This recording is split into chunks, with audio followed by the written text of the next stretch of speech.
தவறுகள் அப்படின்னு நடந்ததுன்னா அதை சுட்டி காட்டணும். கூட்டணியுடைய தர்மத்துக்காவது அதை சுட்டி காட்டணும்ல, அதை செய்யவே இல்லையே. யார் எத்தனை பேர் சுட்டி காட்டினாங்க? எவ்வளவோ பேர் வாய்ஸ் கொடுத்தாங்க.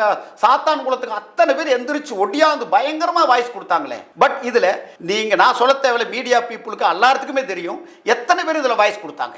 அதை முன்னால ஒருத்தர் சொல்லுங்க. அதை வேணும்னா நீங்க வேணா ஒரு பட்டிமன்றமே வச்சுக்கலாம், பேசலாம். யாருமே கொடுக்கல. அவங்கள எங்க ஒளிஞ்சிட்டாங்களா இல்ல காணாது போயிட்டாங்களா?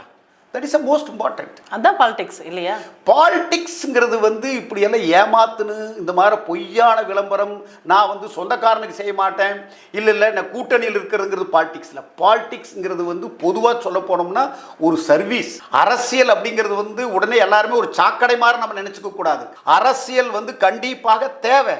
ஒரு நல்ல ஒரு அரசியல் தான் ஒரு அரசியல்வாதினால மட்டும்தான் ஒரு நாட்டு மக்களுக்கு சர்வீஸ் பண்ண முடியும். நான் ஒரு வக்கீலா இருக்கிற கோர்ட்ல தான் வாதாட முடியும். ஒரு அரசியல்வாதியா இருந்தா தன்னிச்சே எந்த இடத்துலயும் இறங்கி நின்று போய் இது என்னன்னு கேட்க முடியும், அதை சட்டமன்றத்தில் பேச முடியும், பாராளுமன்றத்தில் பேச முடியும்.